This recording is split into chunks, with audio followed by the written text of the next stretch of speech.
19세기 영국의 가장 영향력이 있는 설교가 중에 한 명이 누구냐? 스펄전 목사님이었습니다. 스펄전은 16살 때 한 교회에 와서 조그마한 이런 모임을 통해서 이 집회에서 예수를 믿고 큰 변화를 받게 되었습니다. 폭풍우가 치는 어느 날이었습니다. 이날도 교회 학교 선생님은 날씨가 불편한데도 불구하고 교회에 미리 조금 일찍 가서 기도하면서 있다가 이 주일학교 예배에 나온 이 17명을 위하여 열정을 다해 기도하며 복음을 전했습니다. 그 자리에 있었던 스펄전이 회개하고 예수를 믿었고 그의 이름이 오늘날까지 교회사에 찬란하게 빛나고 있는 것입니다. 위대한 결실은 최선의 성실에서부터 비롯이 됩니다. 그래서 우리가 작은 것이라도 우리가 소홀히 할 수가 없습니다. 시편 기자는 이렇게 고백합니다. 너희 모든 성도들아 여호와를 사랑하라. 여호와께서 진실, 즉 성실한 자를 보호하시고 교만하게 행하는 자에게는 엄중히 갚으신다. 이렇게 말씀했습니다. 교회 선생님의 성실, 책임감 때문에 정말 오늘날 유명한 설교가인 이 스펄전이 나오게 되었다는 거죠. 오늘도 이 성실을 우리의 식물로 삼으며 아름답게 살아가시길 주의 이름으로 축복합니다. 오늘 본문을 보면은 성실한 사람이 등장하고 있다는 거예요. 1절에 보면은 이 베스도가 부임한 지 3일 후에 가이사라에서 예루살렘으로 올라가니 말씀하고 있습니다. 자, 성실하고 또 착하고 유능한 사람이 누구였느냐? 바로 오늘 성경에 등장하는 베스도였다는 거예요. 베스도라는 인물에 대해서 별로 알려진 바가 없습니다. 다만 당시에 이 유명한 역사학자인 요세푸스는 그가 이 전임자나 후임자에 비해 성실하고 유능했다라고만 기록하고 있습니다. 성실한 총독으로 공정한 통치를 하려고 애를 썼습니다. 전임 총독인 이 벨릭스에 비해 자기 구역에 있는 이 강도들을 도둑들을 제거하는 일에 또 많은 노력을 기울였습니다. 자, 1절에 베스도가 부임한 지 3일 후에 가이사라에서 예루살렘으로 올라가니 이 말씀은 그러니까 베스도는 부임한 다음날 하루를 쉬고 사흘째 되는 날에 예루살렘을 방문했다는 거예요.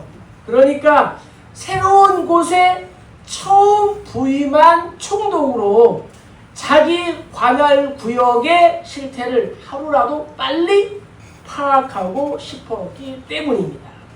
그래서 자신이 담당한 이 지역의 유지들과 친밀한 관계를 갖는 것이 급선무였다는 거죠. 우리들도 직장에 들어가면은 어떻게 해요? 정말 직장에 들어가기 전에 많이 설레입니다. 요즘에는 정말 이 취업하기도 어려운데 가서 어떻게 해요?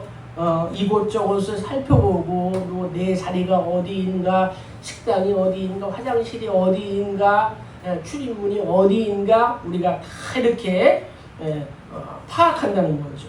마찬가지로 예루살렘이 이 유대의 수도이자 종교적인 중심지였기 때문에 그것부터 방문을 한 거예요. 그래서 베스도는 우선 자신의 직무에 성실한 사람이었다. 유능한 사람이었다.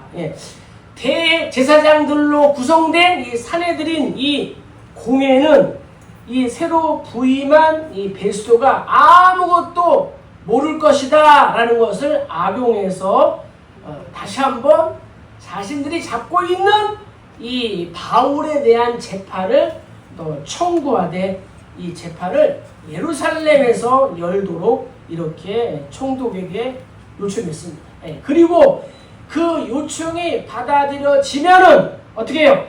바울을 예루살렘으로 데려올 경우에 자객을 매복시켜서 중간에 바울을 죽이려고 이렇게 음모를 꾸몄다는 거죠.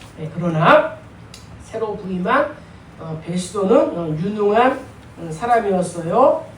유대 종교 지도자들에 대한 인간적인 우호와 또 행정적인 일의 처리를 구분할 줄 아는 그러한 사람이었다는 거예요. 그래서 첫째로는 바울이 지금 가이사라에 구금되어 있기 때문에 바울이 도망갈 염려를 하지 마라. 두 번째는 나도 멀지 않아 이 가이사라로 갈 것이니까 굳이 바울을 이곳 예루살렘으로 데리고 올 필요가 없다. 이렇게 얘기했다는 거죠. 네.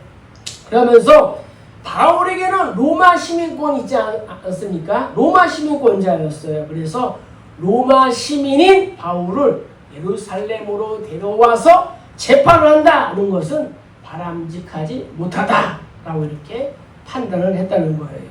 그래서 이 베스도의 신중한 판단으로 바울은 다시 한번 죽음의 위기를 넘기게 됩니다. 네, 이를 통해 볼 때에 베스도는 유능한 사람이었습니다.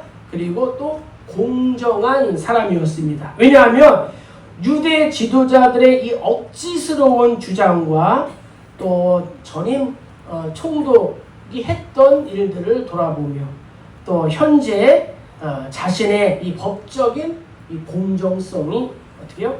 대조적으로 이렇게 보이기 때문입니다. 그래서 로마의 사법 관행은 무엇이냐? 법을 철저히 지키는 것이라는 거죠. 그래서 피고는 법정에서 자신을 변호할 기회를 부여받을 수 있도록 규정이 되었습니다. 우리나라에서도 보면은 신문고 제도가 있었고 또 지금도 상소 1심, 2심, 3심 이러한 제도가 있지 않습니까? 그래서 베스도를 통해서 그가 법에 대하여 얼마나 또 이 직무에 충실한 사람인가라는 것을 우리가 알 수가 있습니다. 전임 총독인 이 벨릭스와 비교해 볼 때 정말 유능한 사람이었다. 자, 그런데 중요한 거 있습니다. 그것은 무엇이냐? 베스도의 인생에는 하나님이 없다는 거예요. 예. 잠언 기자는 고백합니다. 여호와를 경외하는 것이 지식의 근본이언을 했습니다. 성실하고 착하고 유능한 사람이었지만 베스도의 인생에는 하나님을 경외하는 법이 없다는 거죠. 이사야는 이렇게 고백합니다. 슬프다 범죄한 나라요 허물진 백성이요 행악의 종자요 행위가 부패한 자식이로다. 그들이 여호와를 버리며 이스라엘의 거룩하신 이를 만홀히 여겨 멀리하고 물러갔도다. 이렇게 고백했다는 거죠. 소는 인자를 알고 나귀는 주인을 아는데 이 베스도의 인생에는 하나님이 없었다는 거예요. 좋은 가지일수록 줄기에 잘 붙어 있어야 합니다. 성실한 사람이 하나님을 인정하는 믿음이 있으면 인생에 좋은 열매를 맺게 되는 거예요. 그 사람의 결론도 좋다는 거죠. 이렇게 볼 때에 베스도는 생각할수록 아까운 사람이었다는 거죠.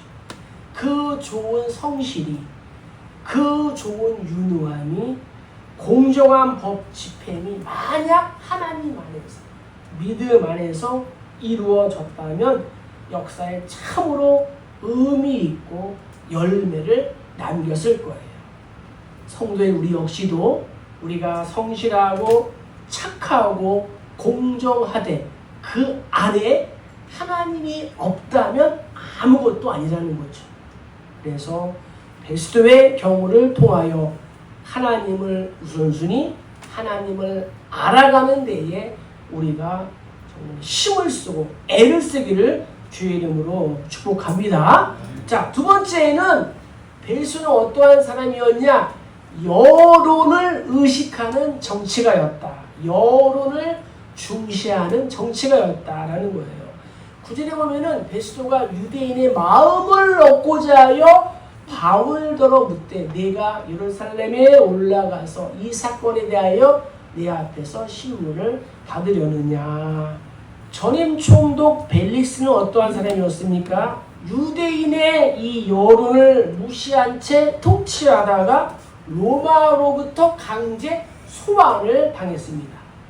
자, 당시 가이사랴에 있었던 유대인과 헬라인들 사이에는 이 가이사랴 주도권을 이제 갖고자 분쟁이 있었습니다.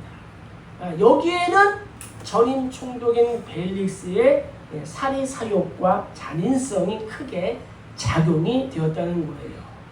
이 분쟁에서 이 벨릭스가 개입하는 과정에서 많은 유대인들이 투옥을 당하고 재산도 약탈당하게 되었습니다. 그리하여 유대인들이 로마에 강력한 항의를 하였고 결국 전임 총독이 어떻게 됐어요? 로마 정부로부터 소환을 이렇게 당하게 되었다는 거예요.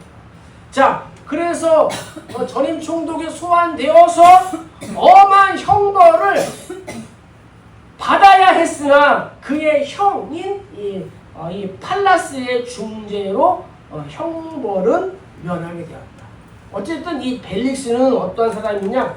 유대인의 여론을 무시한 그러한 총독이었다. 그러나 후임 총독인 베스도는 전임자와는 대조적인 그러한 사람이었다. 예, 여론을 의식하고 여론을 중시하는 정치가였다. 비록 식민지 백성들이지만 그들의 의견을 듣고 그들의 생각을 존중했다는 거예요. 유대인들의 마음을 사고 유대인들의 마음을 얻는 정치를 합니다.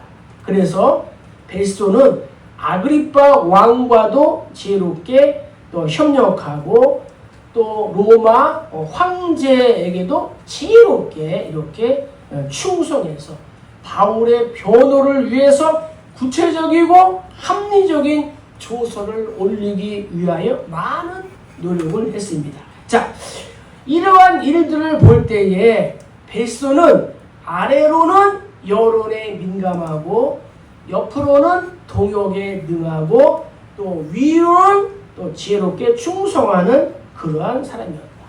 그런데 그에게 한 가지 부족한 것은 무엇이냐? 여론과 사람만 따르다가 진리를 놓쳤다는 거예요. 하나님을 놓쳤다는 거예요. 자, 잠언 기자는 이렇게 고백합니다. 내 아들아, 내 아들의 훈계를 들으며 내 어미의 몸을 떠나지 말라. 이는 내 머리에 아름다운 관요 내 목에 금사슬이니라. 너희 소돔의 관원들아 여호와의 말씀을 들을지어다. 너희 고모라의 백성아 우리 하나님의 법에 귀를 기울일지어다. 이는 내 머리에 아름다운 관이요 내 목에 금사슬이니라. 사람의 성실과 유능에는 한계가 있다는 거예요. 아무리 축구를 잘하고 야구를 잘하고 씨름을 잘하는 선수를 할지라도 세월이 흐르면은 어떻게 돼요? 은퇴하게 돼 있다는 거예요. 점점 약하게 되는 거예요. 성실과 유능함으로 이 법에 공정하려고 힘을 쓰고 있음에도 불구하고 이 베스도는 어떻게 했느냐?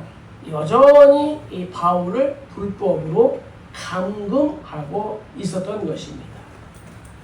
원고의 진술, 피고의 진술을 다 듣고도 불의한 유대 지도자들의 여론을 의식하다 보니까 다른 결정을 못 내리고 있다는 거예요.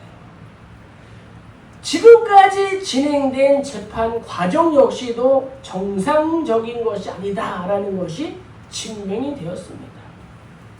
따라서 바울이 무죄하다라고 무죄 선언을 하고 즉시 석방했음에도 불구하고 베스도는 여전히 바울에게 예루살렘에 올라와서 다시 신문을 받겠느냐라고 이렇게 묻고 있다는 거예요. 왜 그래요? 유대인들의 이러한 반감을 살 우려가 있기 때문에 사람을 중시하고 여론을 의식하고 반면에 하나님을 멀리하는 그러한 사람이었다. 예.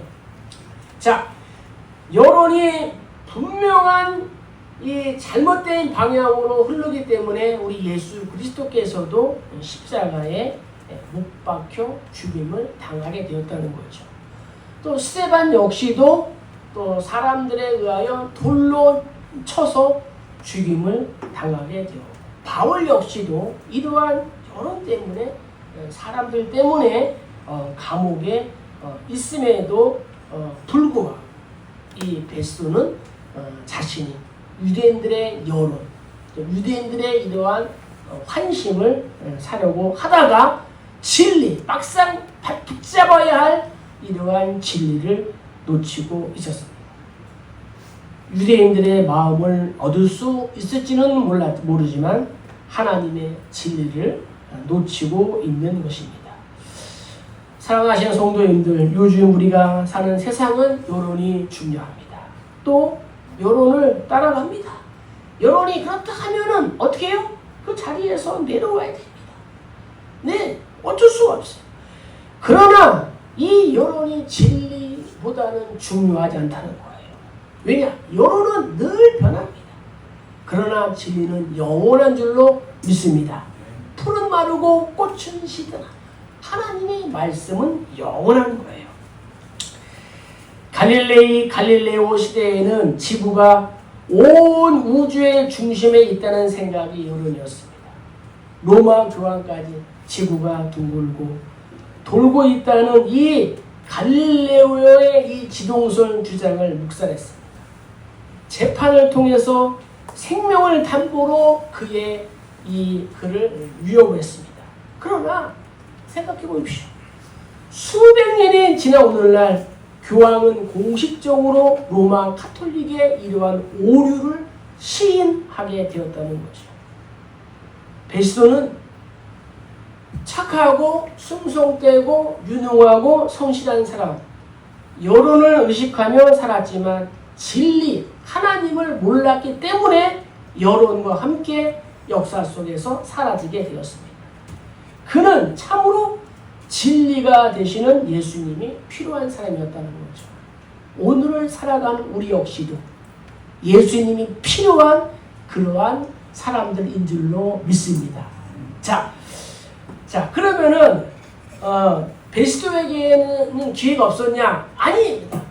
베스도에게도 기회가 있었다는 거예요. 바울이 같이 변명하되 베스도가 크게 소리내어 이르되 바울아 네가 미쳤도다. 내 말 한문이 너를 미치게 한다 하니. 아멘. 자, 베스도가 이스라엘 유대 총독으로 부임한 때는 58년에서 60년 정도였습니다. 근데 그가 62년에 이제 사망하게 되었습니다. 자, 하나님께서 베스도에게 유대 팔레스타인 총독 지분을 허락하셨습니다. 그래서 이 유대를 다스리게 되었죠. 자, 많아야 4년이란 기간에 하나님께서 그를 보내신 사명을 잘 감당해야 했던 것입니다. 왜냐? 하나님께서 그에게 기대하는 바가 있었기 때문이라는 거죠. 베스도는 온 우주의 통치자이신 하나님께 쓰임 받을 수 있는 기회를 선물로 받았습니다. 그러나 베스도는 사람들 보기에는 착하고 성실하고 유능하고 또 여론을 잘 중시하는 사람이었지만 영적으로는 무지했다는 거예요. 여호와를 경외하는 것이 지식의 근본인 것을 몰랐다는 거예요. 그래서 이 베스도는 바울에게 뭐라고 해요? 네가 예수님께 미쳤다. 이렇게 소리쳤다는 거예요. 그 이유가 무엇입니까? 바울이 예수 그리스도의 죽으심과 부활에 대하여 진지하게 이야기했지만 그는 복음을 이해할 수가 없었습니다. 그는 문외한이었습니다. 그래서 바울을 향하여 뭐라고 했습니까? 많은 학문이 너를 미치게 한다. 베스도는 바울처럼 헬라의 철학이나 당시 최고의 학문에 대하여 폭넓은 지식을 가지고 있었다라고 볼 수가 있습니다. 그러나 정작 알아야 할 예수의 죽으심과 부활에 대해서는 전혀 아는 바가 없었다는 거예요. 바울이 전한 복음의 내용을 알지 못했습니다. 그래서 바울이 너무나 많은 공부를 해서 정도가 넘었다. 이렇게 이야기했습니다. 이것은 베스도가 영적으로 무지했음을 우리가 알 수가 있습니다. 자, 바울은 지나치지 않았습니다. 바울이 많이 공부한 학문이 바울을 미치게 하지 않았습니다. 미치게 했다 한 것은 단지 예수를 향하여 미치게 했다는 거죠. 예. 예수를 향한 광인이었다는 거예요. 예. 단지 베스도가 영적으로 무지해서 바울이 미친 것으로 이렇게 판단을 한 것이었습니다. 결국 베스도는 복음을 받아들일 수 있는 기회가 있었지만 바울의 이러한 전도를 듣지 않았다는 거예요. 그래서 아무리 좋은 기회도 영안이 닫힌 베스도에게는 무용지물이었습니다. 구원을 받을 기회를 놓쳤다는 거예요. 구원의 역사에 아름답게 쓰임 받을 길도 놓치게 되었다는 거예요. 바울은 예수님의 죽으심과 부활을 자신의 삶 속에서 받아들이고 있습니다. 베스도에 있어서 이러한 바울은 예수님께 미친 사람입니다. 바울은 예수님과 사랑에 빠진 사람이었다는 거죠. 베스도는 생각합니다. 예수님이 죽으신 사건이 무슨 상관이 있단 말인가? 나사렛 예수가 죽든 살든 그것이 나와 무슨 상관이 있는가? 바울과 무슨 상관이 있는가?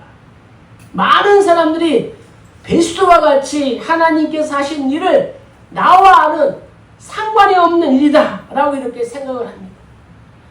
하나님께서 천지를 창조하신 일은 하나님의 일이다 라고만 생각합니다.